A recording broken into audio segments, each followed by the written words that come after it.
Hello and welcome to the 28 Minutes of Heaven we call the D1Baseball.com podcast. I am your host, Michael Patrick Rooney, 1982 District 19 champs. You know who I'm talking about. That's Newtown Edgemont, Go Green Machine. Tonight's podcast, boys, brought to us by our new partners at S2 Cognition. Very excited to learn more about them, share more about them with the listeners. We are pumped. This is cutting-edge stuff, talking about how coaches and players can work better together. Really, really neat stuff. So we welcome aboard S2 Cognition. I am joined, first of all, by the great Aaron Fitt. Fitzy, we need to talk. You had not a good week in your weekly picks. You have relinquished the throne. Burt Granger talking mad smack on Twitter today. Maybe let's just consider this your press conference. Well, we got a little ahead of ourselves last week. The game sped up a little. We got a little too cute. We got to go back to fundamentals. Hey, I mean, when you're dominating the way I was dominating, that the basket starts to look a little bit big, and we were taking some shots. Chucking up some 40-footers that we didn't need to chuck. So we'll reevaluate. We'll make. How bad did you do? Honestly, so I'm one of those people. I don't look at the standings until like pretty much the day that I do the picks. I think I did. I think I went 4-6, which is not even close to the worst record. See, I don't subscribe to Burke's whole thing and like talking smack on Twitter. I feel like karma is going to come back and get him. I subscribe to it fully. Like if Burt Granger had a premium package, I'm in on the talk smack on Twitter premium package. All right, Kendall. So Fitzy goes 4-6 and relinquishes first place. I gained 3 games on him. Not that what did I do? How did I do? I think you were 6-4, so you gained 2 games on Mr. Fit. So Kendall, here's my question for you: does Fitzy's performance last week, does this feel like the classic Ray Tanner 2-Q in Hoover? But now we're all set up for the postseason. We're going to go home and practice 3 times a day, or do you not see it that way? Do you think the team Fit's in trouble? No, I think he's fine, actually. I would love to say that I think he's in trouble. I think he gambled a little bit taking Georgia Tech at Virginia. When I saw that, I was a little shocked. But I'll say after game 1, I'm thinking, does Aaron have insider trading secrets or something? Because Georgia Tech, played really well in the series opener. Virginia won the series. But, I thought when he took Georgia Tech at Virginia, I thought he was kind of playing his hand a little bit, seeing if he can gamble and steal a couple. Kind of like I was doing with Ole Miss and Kentucky, really. And Wes Burton let me hear about that. I like it. Then Fitzy, Fitzy just, I mean, I don't want to use a bad analogy, but basically he's trying to use a bat without a sticker this week and got burned for it. We'll come back to that. Hey, I will say, though, on Georgia Tech, Zach Maxwell had 6 Ks and 4 shutout innings out of the bullpen. I know we talked about that last week, how he would do back in the bullpen, and he was outstanding against a really good lineup. Yeah. I will say that I like that it's taken us less than 3 minutes for Runes to already poke the Tennessee faithful. You really are going all in on the villain card. Well, hey, so first of all, we're gonna come back to that. I think there's so many positives in the situation for Tennessee. Actually, our friend Chris from Louisville and Dave Neal did an awesome job covering that series in what was nuclear. But I want to, before let's put the weekly picks to bed. First of all, the weekly picks are amazing. The guys at Helium do those graphics, the tic-tac-toe board. It's just amazing how much play it gets. And then it's really cool when one of us or several of us are the only one that, like Kendall, you picked Kentucky, everybody else picked Ole Miss. I got a text video from the Stanford baseball team as the only person that picked them to win in Corvallis. And again, I forgot about that. Yeah, it's not me being a genius. I'm just desperate to make up ground, right? Like you gotta take some shots. Like we are not at the part in the day at the horse track where I can just pick favorites. I need some long shots to come in. I like it. So that I think we all 3 of us kind of took a little bit of a leap of faith in a particular series. I like it. Yeah. So let's not bury the lead. So the all of college baseball eyes were in Nashville this weekend looking at this Vandy Tennessee series, and hey, there's a lot to talk about, but let me frame it like this: the whole looking at Jordan Beck's bat, it happened in the first inning of the first game. So that's a positive, right? Like, and Tennessee soundly beat Vandy, so no one can come back and say, hey, they stole a series from Vandy with bats, whatever. And it is a complicated topic. And it's also not the first time it's happened in the SEC. Remember Auburn and A&M from a couple weeks ago. So it's a real thing.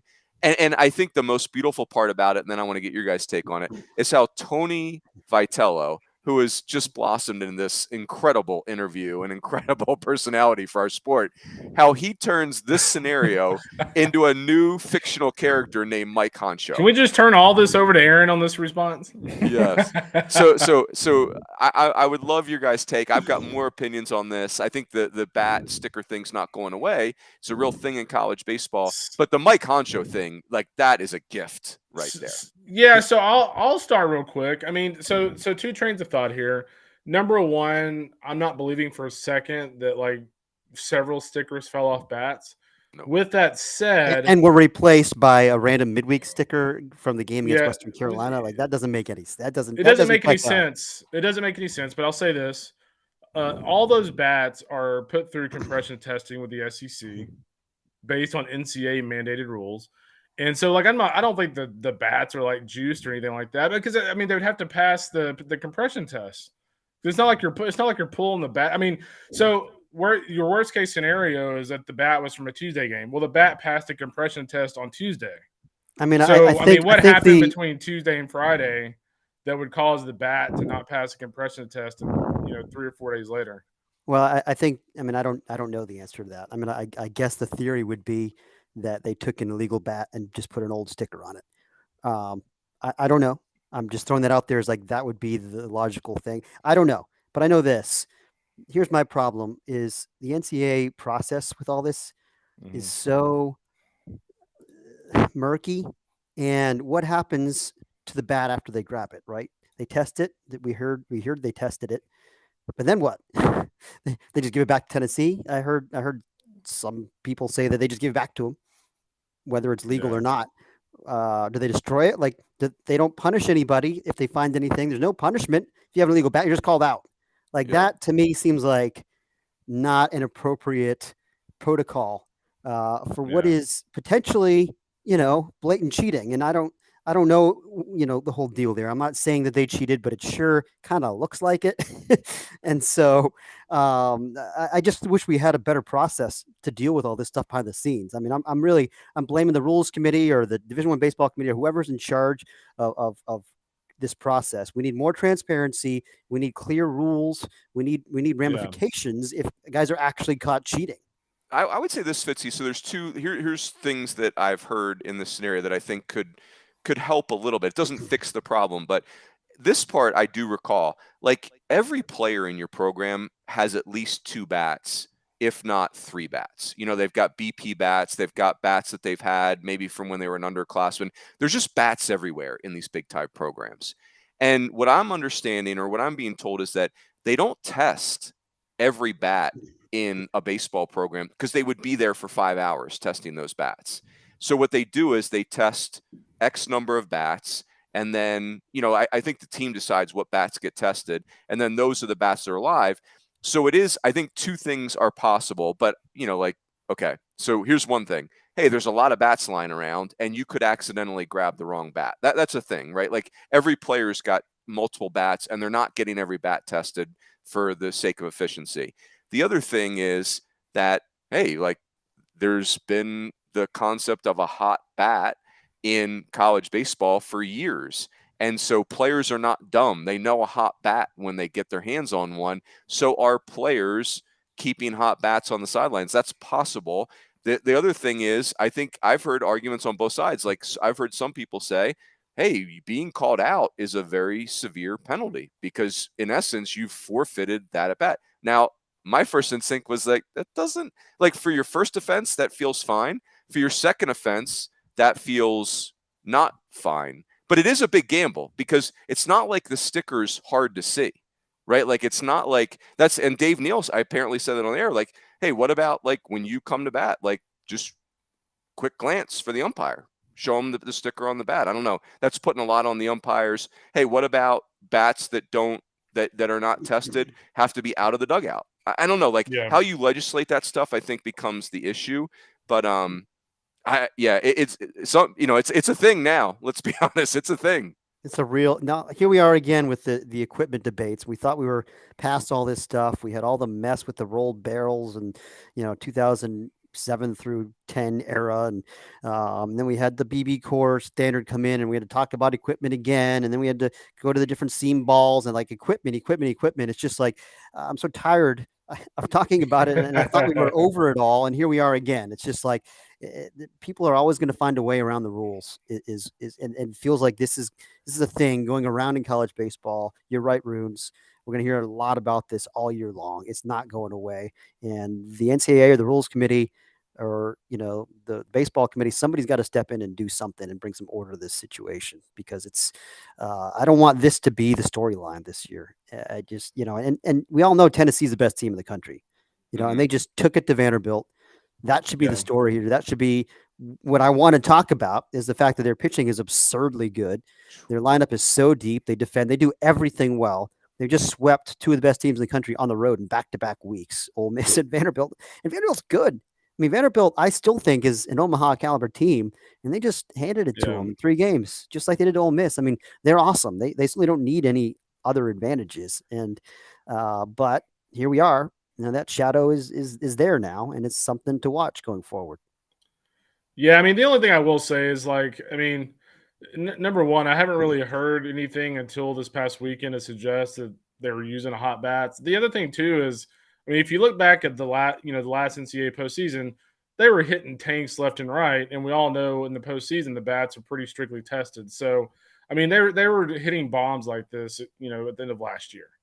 So, yeah, I think this is more an indictment of the process than it is Right. Tennessee. Yes, exactly. We just got to get it cleaned up so we're not taking anything from Tennessee's team. Hey, let me offer a thought, and then I'm going to ask you guys a question about Tennessee, then we'll keep moving because we do want to do an express round tonight.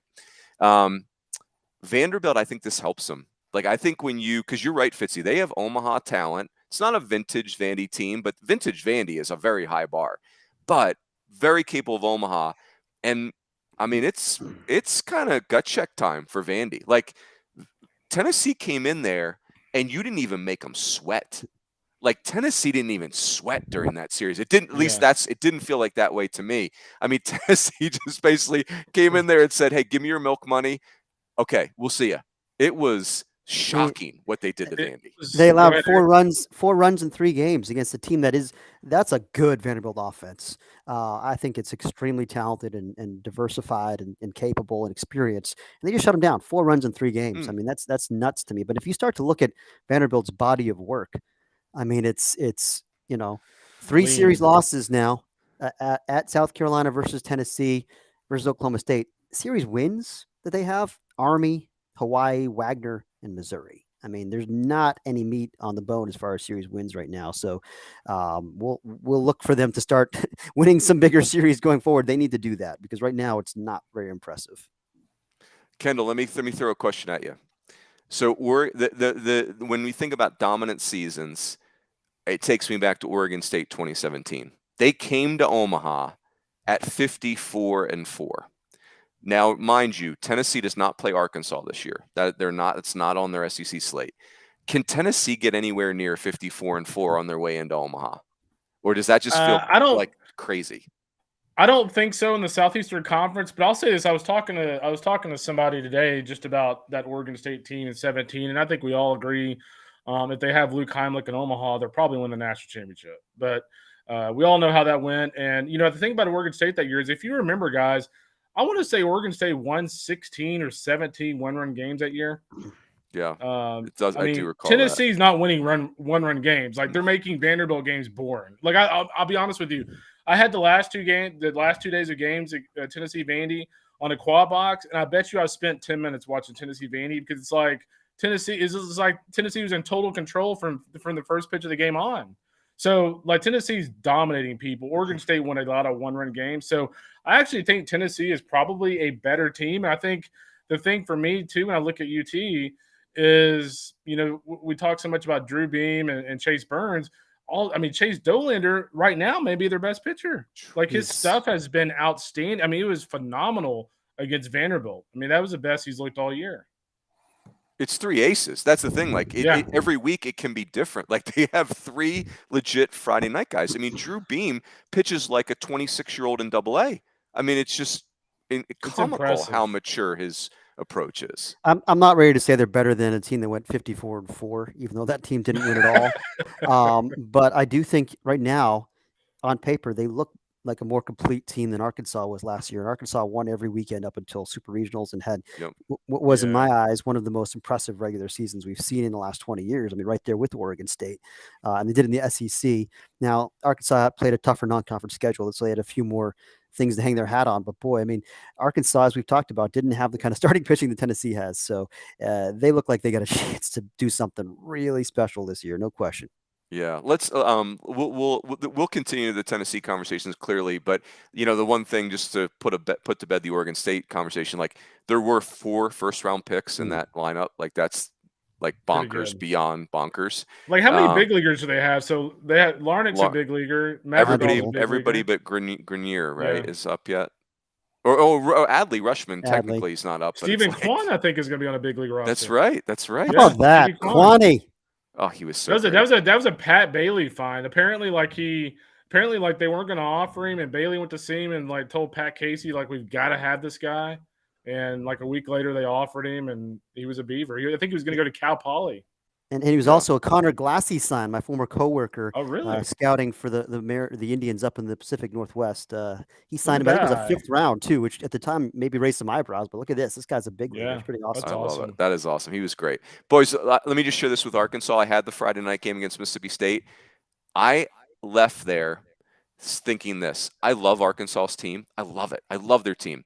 I don't love their offense. I just don't. They hit 8 home runs this weekend, and that's kind of the thing. Like when it heats up and the power game, I don't love their offense. It's okay. It's fine. It's better than it was a month ago. It'll be fine. But they play elite defense. They got 6 arms they can trust and a bunch of lottery tickets that aren't among those 6. 3 starters, 3 relievers. Man, I came away. I don't love them like Tennessee or Virginia. They're not in that tier, but they're right there. I mean, they're like right in that next tier. Go ahead, Fitzy. I will say this. I'm absolutely buying low, if you will, on the Arkansas offense. It's not as low as you would have to buy a month ago. Yes. I mean, they have hit better, but like I still don't think this team is near their ceiling offensively. No, as Robert Moore heats up, as Peyton Stovall heats up, as Brady Slavens heats up, I still think these things are going to happen. It's just a matter of time. And I still think with Lanzilli and Wallace, I mean, there's more power to come with those guys. Michael Turner, I mean, has been really good, but I mean, like, I think he'll continue to be. I think there's depth here in this lineup. There's length. There's variety. There's experience. I mean, I think by the end of the year, I really think it can be a very potent offensive club. Yeah, but again, they pitch and they play defense, so it's like that's why they win so many games. It's like you have to outplay them so significantly to beat them. So, Kendall, let me turn to you in Texas, because that Texas-Oklahoma game on Sunday, we could be talking about that in June. Like that, I don't know. Like I want your take, Kendall. Like that felt like okay, Texas saying, you know what, we've had enough of this. We've had enough of the horns down and mouthpieces in. Let's go. Well, it was really interesting. I watched all 3 of those games, and I thought in the series finale, Oklahoma's up 7-1. Peyton Graham hits a bomb. You don't really like the body language with Texas. All of a sudden, that play in left field, Oklahoma, the 2 outfielders collide. They drop the ball. And all of a sudden, it was like from that point on, it was like a totally different Texas team. They were knocking the cover off the ball. They were making big pitches. And you just kind of want, the coaches always say there's like that point in the season they kind of feel like the switch flipped, and I kind of feel like that may be the point for them. I mean, we'll see what happens against TCU this weekend. That's another big rivalry series, but they just look like a totally different team from that point. And I'll say this about Texas. I still feel pretty good about the rotation. Obviously, the back end needs to be better. Lucas Gordon wasn't great over the weekend, and I feel obviously very good about their offense. But I'll say this, Aaron Nixon is an issue for me right now if I'm Texas. I mean, you're talking about a guy that was a freshman All-American last year, was phenomenal. He was really good earlier in the year, and he just hasn't been very good as of late. And so I think if you're Texas and you're still, hoping to kind of accomplish those big goals into the year, what you need now kind of moving that TCU series is, okay, you got your offense going, your starting rotation's on track for the most part. You need to get Aaron Nixon rolling. If they don't get Aaron Nixon rolling, that still leaves a pretty big gaping hole for that team. I wonder if they'll because they have depth, and I wonder if they'll shut Aaron Nixon down, or give him a week, or give him a chance to shake the cobwebs, because he's too talented to. Because right now he's really laboring on the mound. It's just nothing's coming easy. So hey, by the way, before we move on to the ACC, Fitzy, West Virginia just sneaking around down there. Vintage Randy Mazey in West Virginia, their RPI just keeps improving. I really, the Big 12 race is going to be fun. West Virginia's real. I mean, there's just a lot of good clubs in that league. Fitzy, help us make sense of the ACC. Now, Virginia goes to Miami this weekend coming up, so that will maybe help it a little bit. But do you have a strong opinion on the ACC, or is confusion just the word of the day? Yeah, I mean, I guess confusion is the word of the day. It just feels like there's a large pack of teams that are viable regional caliber clubs. Who are the Omaha teams in the ACC? I think that's still a question mark. I mean, right now, I think you have to give Virginia the nod as the clear team to beat in this league. But they've started to allow some more runs now. They've played teams with more explosive offenses, and they've outslugged them because Virginia can really hit. But I mean, there's maybe a little reason to wonder if that pitching will hold up. That was always our question mark with Virginia. But nonetheless, I mean, I just think that they hit and they defend so well that it gives them a high floor. And then you've got Miami and Florida State, which are really built around their pitching. And I think, Runes, you talked about it this weekend in one of our discussions. I mean, Carson Liggins, the job that he's done for Miami, kind of solidifying that rotation behind Palmquist and with Garland. I mean, it seems like those three guys have given him that stability, and they've got plenty in the bullpen. They got maybe the best closer in the country with Andrew Walter, and it feels like that's not an elite offense, but it is starting to look closer. More and more like an elite pitching staff, like Florida State, which I still think Florida State has an elite pitching staff. I know they got swept this weekend by Notre Dame, and so you got to put Notre Dame in this discussion too, right? I mean, they look like they were trending the wrong way. They go down to Tallahassee and sweep, so it's just like these teams are beating up on each other. It feels like Clemson and North Carolina have kind of faded a little bit back to the pack after those hot starts. You've got Wake just kind of hanging around there, 500 in the league, and they had that big sweep at Georgia Tech. You got to wonder what direction Georgia Tech is going to go now. I mean, they've been scuffling. Feels like NC State is up arrow. So I mean, just teams just kind of passing and yo-yoing each other here in the standings and in the pecking order, and I guess that's a long way of saying yes, it's a mess. I don't know the answer, Runes. It feels but I think you asked the pivotal question, Fitzy. Like, who are the Omaha teams? That's really where. And like I talked to Brian O'Connor this week, and he said, he just talked about being unranked in the preseason. He said, hey, like it was a defensible position. We lost 70% of our innings. Did you guys know this? Brian O'Connor said this. It's the most innings Virginia has lost year over year in Brian O'Connor's career at Virginia.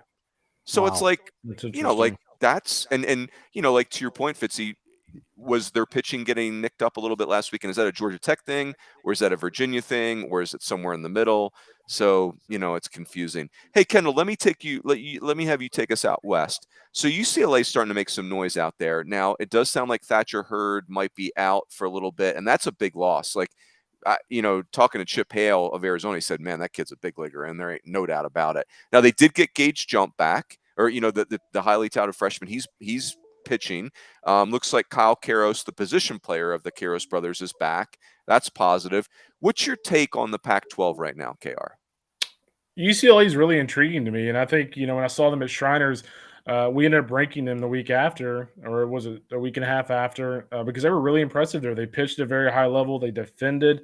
I like the top of their lineup with Cody Schreier and Carson Yates and Kenny Oyama and guys like that.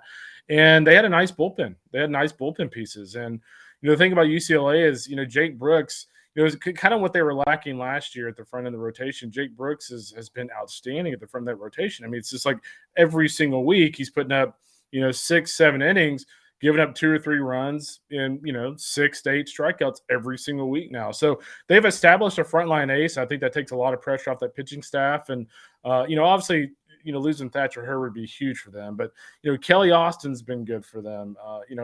Alonzo Treadwell's been good for them. They got guys like that. So, I like what they've done on the mound. And, offensively, they're not flashy. But if you do what their pitching staff's done, you don't need to be.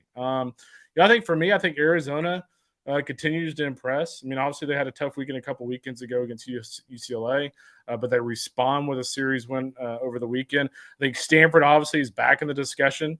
I know we kind of talked about ranking them this week. I still want to see them kind of put together another good weekend, but to go up to, Corvallis and get a series win, that kind of renewed hope in them a little bit. So I like the direction that Stanford's in, and I actually still feel pretty good about Oregon.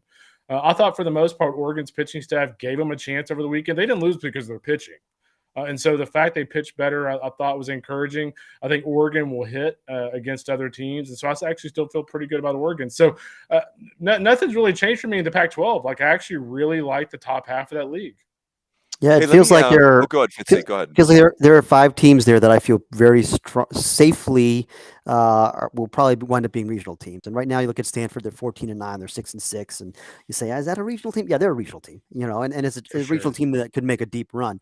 But Arizona, UCLA, Oregon State, Oregon, all feel like easy calls to be in the postseason. And then after that, it feels like a significant drop off. Yeah, let me do this, boys, and then I got a final question for you. But so some of the leagues that are not those top 4 that we talked about have some interesting storylines going on, and I'm just curious if there's one that floats your boat. So the SoCon is interesting. Wofford and Mercer are having these really good seasons, which is kind of cool. Conference USA is fascinating. There's 7 teams that look at their regional caliber, and they're not getting 7 bids clearly, but that's going to be really fun.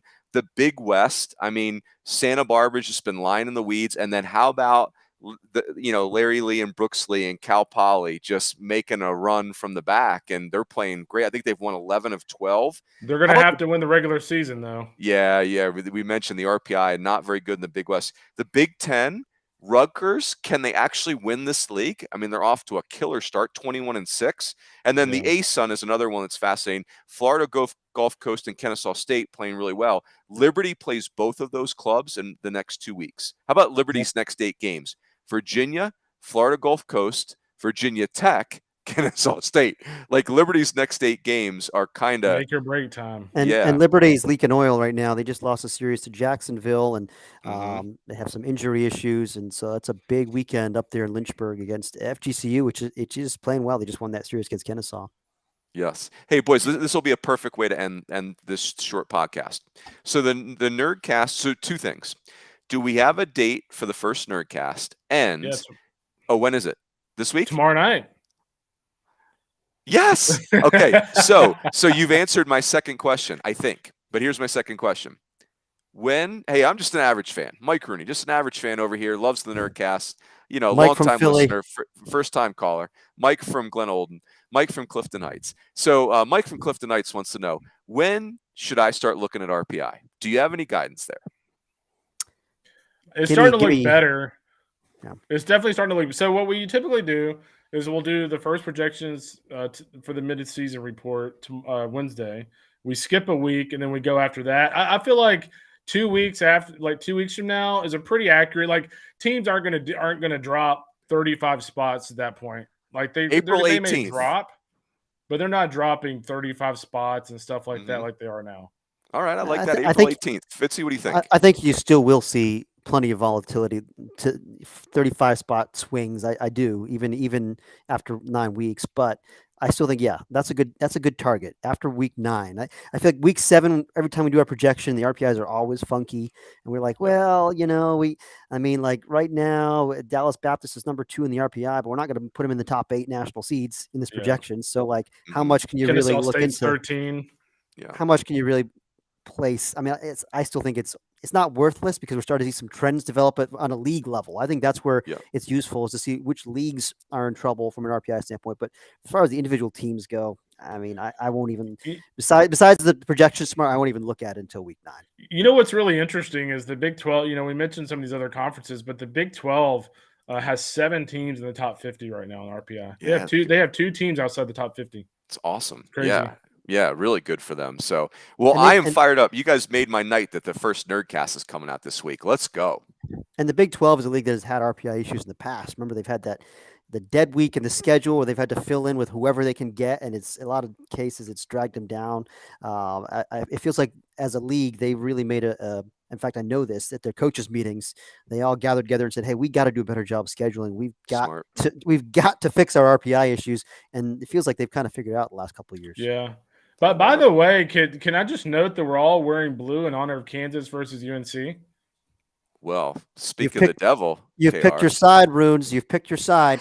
I So didn't mean to. I don't know if you noticed, in typical KR fashion, I do have like some Carolina blue mixed with Yeah. some dark blue. Yes, Typical politically KR savvy fashion. 101. That's right. Yeah. No Nobody, guts, this guy. No Runes, guts. who's gonna win tonight, Runes? I honestly don't know much about Kansas. America's gonna win. That's who's gonna win. It's a America's spectacle. already won. That's right. Fitzy, point. first of all, let me say two things, boys, as we adjourn. I want to say thanks to our new partners at S2 Cognition. We are pumped about this. I am excited to learn more about them. Cutting edge technology, helping players and coaches work better together to maximize, performance and abilities. And I also want to say, besides thanks to S2 Cognition, I want to say good luck to our good friend Aaron Fitt. Good luck to your basketball heels tonight, Fitzy. Enjoy the national championship for a game. night. What's that, KR? You get to put on your fan cap for one night. I suppose. I try to avoid it, but yeah, I am a grad, so I will be pulling for the Tar Heels tonight. In non-baseball sports, I'm a nut job about Notre Dame football. Kendall he was neutral for during the football season. Yeah, exactly. He was neutral for UNC versus Duke a couple of nights ago. Well, yes, of course. my wife is Duke law grad, so I had to ride that line. Big Coach K fan over here. Oh, that's right. I love it. Boys, it was a pleasure. We will do our Thursday night weekend preview again this week. Those have been awesome. That's when the picks that's when the carnage begins for the weekly picks. You won't be here, right? I don't think so. Yeah. My wife is going to be very disappointed. Big time in us again. I can't believe it.